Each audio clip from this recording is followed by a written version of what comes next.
Good morning, everyone, and it's a pleasure to be here today, so thank you so much for the invitation to speak. But before I dive into the presentation, do we have any Jackson State alums in the group? Or any parents? Oh, we have, yes. Or any parents of Jackson State students? Okay, because there's one thing I've learned is that wherever you go, there is a Jackson State connection somewhere, somehow, because Green Jays are everywhere, and our roots at Jackson State really run deep in this community. It's definitely something that I've learned right away. So you may have heard or seen some of our advertisements this summer saying that Jackson State is your community college, and we really mean that. And I think that's a testament to those roots that I talked about earlier.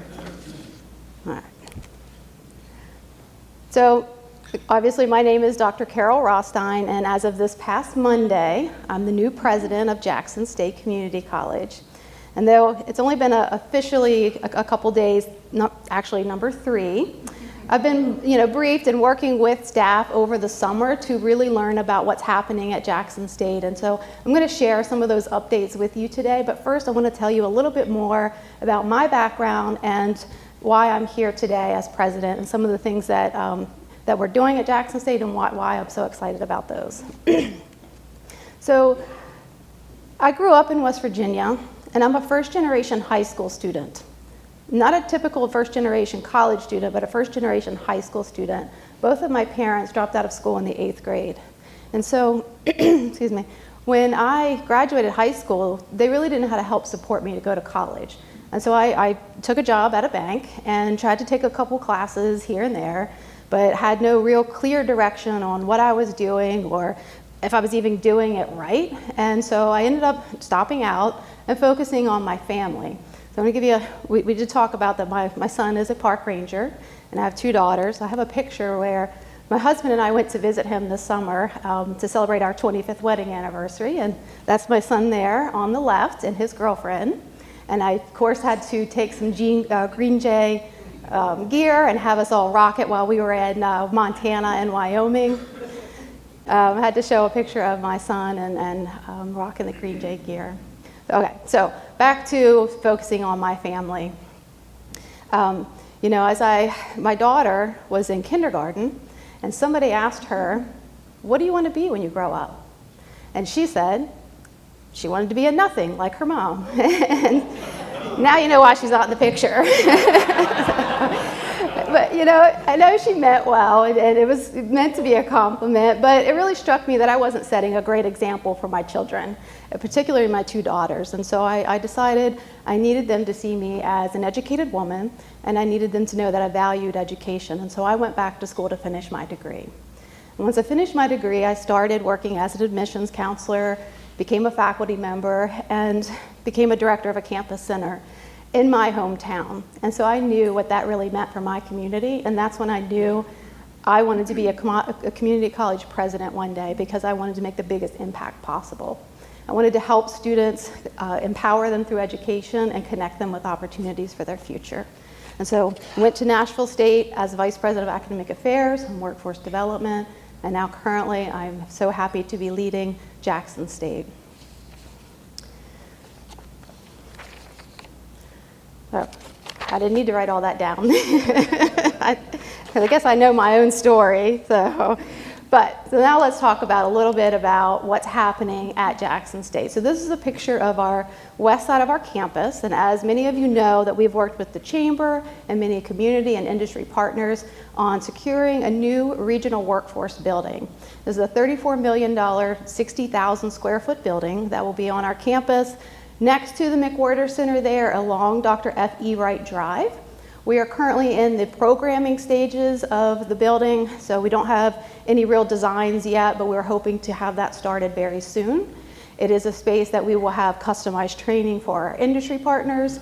Our TCATs will be a partner in this building as well, and we'll have some Jackson State programs in there as well to really support our community. Last year, Jackson State was awarded a grant through the Tennessee Board of Regents, our system office. And it's a grant for reimagining the community college experience. And this experience really transforms how students go through their education. So part of this project is Jackson State's program called Project Greenlight. And in Project Greenlight, all new students entering Jackson State will be able to earn a workforce credential within their first year. So as many of our students, they enter and they have to stop out of school like I did. And so even though we prefer that they would stay with Jackson State until they graduate with their associate degree, we know life sometimes happens and you have to stop out. So with Project Greenlight, those students are able to get a workforce certificate, a credential that they can then go to work and earn money and support their families and invest in our community as well. So with Project Greenlight, all new students can do that, and several on-ramps and off-ramps are built into our programs now to assist students that if you need to stop out and go to work, you can do that, but you can also come back, bring that credential back. It's here with us, and you can start where you left off to finish your degree program. So I think for a lot of us, you know, I don't know your experience, but in mine, that would have been very helpful to me to have a workforce credential that I could have been able to either move into a new position or get a job that was that had a higher wage that could support my family better. And so some of the things that we've done over this past summer is really work with our industry partners to ask them and talk to them, what are your needs? How can Jackson State help you? And so some of those conversations led to an understanding of the pain points that our industry partners are feeling in childcare, in logistics, and supply chain, all of those different areas that they need support and help. So in response to those conversations, we're starting several new programs in our business program. We're adding early childhood education and hospitality and tourism, as well as early childhood education credentials. And then we're also adding, like I said, the supply chain to help with our industry partners there. And we're also working with our sister college, like Chattanooga, to respond to the demand for electric vehicle production to create a technical certificate for EV production to help support our growing need in that area, both in our state and across our country as well. And all of these jobs, all of these degree programs really support our students, our community residents here to get really good paying, high wage jobs in our community and stay here and live here in our community. Okay, I'm a really fast talker apparently. This will be your fastest Rotary meeting ever. But really, you know, I want to give a charge to everyone out here. If you are a business or an industry representative, please reach out to me so we can talk about how Jackson State could really help support you. What are your needs? What are things that we can do to help you in your business? And if you know anyone who may be a student entering high school, graduating high school, or an adult who's really ready to change their career, please have them call Jackson State, or better yet, come visit us. Come to Jackson State and visit us, see what we're doing, all these exciting things, and how we're supporting our students, supporting our community, and supporting our state. So I know I've been here for 3 days in this role, but all summer I've been coming to Jackson and really learning about Jackson, and I've been welcomed with open arms. And I just wanted to say thank you to this community for that. And I am so excited to be part of the future of Jackson State and continue the legacy that we have. Thank you so much.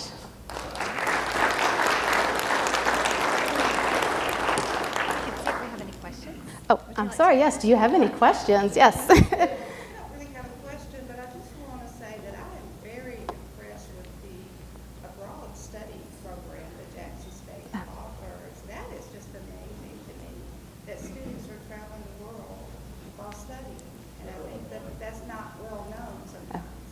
And so I'll repeat what she said, is that she's impressed with the study abroad program that Jackson State has, where our students are able to travel the world and study in different countries. And it really is a great experience. And so we're very proud of that as well. And it's something for me growing up. I didn't mention my parents grew up in poverty. My father was a child of 15 siblings, and my mother was a farmer's daughter. So for me, growing up, we never had those opportunities to explore or even go outside of our state. So I'm proud that Jackson State's able to offer that to every student that wants to do that. Nevaeh, are you a student? Yeah. She's a senior, but she's a student at Jackson. Oh, wonderful. Well, thank you. That's wonderful. Yes. There's a discussion about artificial intelligence. One person would say that's the only kind of intelligence I have. Nonetheless, a lot of conversation about the impact of that on students and how professors evaluate them. Can you comment on that? Sure. So I think artificial intelligence is like every other technology. It's something that can be used for good, but it can also be used in ways that it wasn't really intended to be used for. And so we can't be afraid of those things. We really just have to educate students on appropriate uses of AI, because there are several appropriate uses for AI, but also educate them that it doesn't mean that you can just have it write your paper, because it's probably not going to be a great paper. It's not going to be in your own voice. It's not going to have correct factual information all the time. And so there's definitely ways that we can use AI that are appropriate and to help you. Maybe it helps you spark an outline to grow off of, or help you think of different ways to say things. So I don't think AI is something that we need to be afraid of or really view it negatively, but I think it's something that we have to learn how to grow with it, like Excel or Office or all of those other things that when they were new, you know, even a computer itself, those things could be scary at the beginning, but technology is something that we have to grow with. Yes? First of all, I just want to echo your comment of working with the community. This is old history, but I think it's about 15 years ago when Pringles was still owned by Procter & Gamble. We needed to train about 50 to 100 electronic and electrical technicians, and you all worked with us and developed an excellent, I think, two-phase program for our folks to go to, and worked it to be part of their shift. So you all have a great heritage there, and it's great to hear that carry on. As a new leader, and maybe it's still a little too early, but I bet it's not, what's the one or two things that you were blown away by, like really positive, and what's the one thing that you think is going to be your biggest challenge or concern? Sure. So the biggest thing that I was blown away by is what I said earlier, is how deep Jackson State's roots run in this community, that everywhere you go, somebody's connected somehow to Jackson State. If you go and talk to the employees, a lot of them have been there for 30 years plus. And just today, we had an event where previous employees that had retired came back and celebrated our library and our archives. And the individuals that were there had worked for Jackson State for 30 plus 50 years. And came back to celebrate our archives and our history. So that was something that I really felt was amazing when I came to Jackson State. As far as the things that we have to overcome, you know, I think just education right now is really making sure that people understand that education is for everyone. Sometimes you'll hear college isn't for everyone, but you know, there's really different opportunities in education. So I really feel that is for all colleges, that we have to realize that education, whether it's TCAT, whether it's workforce training, whether it's community college or our four-year partners, education is really for every single individual. And so we have to make sure that they see that value as well. Thank you. Yes? Is it still true that a student can go to Jackson State and there is no fee? So in general, yes. So we have a lot of programs. That doesn't necessarily mean every student, but we do have a lot of state grants, like our Promise and our Reconnect grants for individuals who graduated from a Tennessee high school, or individuals who are adults and coming back to school, that we have several grants that will pay all of their tuition and mandatory fees. There could be some things like books and things like that we need support from our community partners to make sure those types of fees are covered for students. But in general, we do have a lot of programs, scholarships, things like that can help students with their tuition costs. Isn't there a fundraiser coming up to kind of help with that? I'm going to defer to Henry to tell me. Next Thursday, tacos. Oh, yes. So yes, next Thursday is the Tacos and Tecates fundraiser. Yes, thank you, and I forgot about that. But yes, I will be there, so I hope to see everybody else there as well. Anyone Yeah. else? Thank you, everyone. Thank you.